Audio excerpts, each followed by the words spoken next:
Happy Father's Day sa tanan ng mga daddies.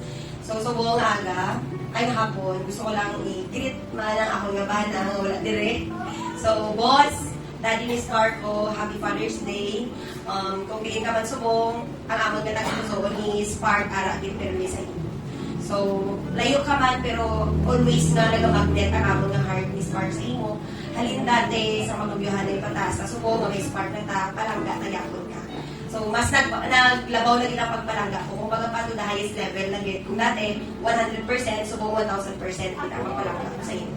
So, thank you for being the best daddy ni Spark. I know nga budlay sa part mo.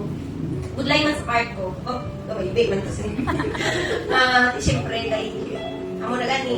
LDR kami. Kung baga pa, lifetime na ako ni nga, ano ba, ang sitwasyon ko, magparehas na kami ng Emmy.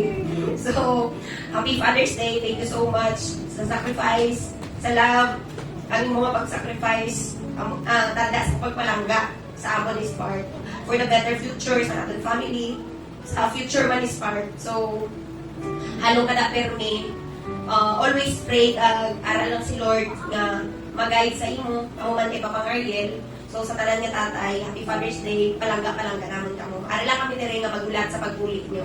We love you so much.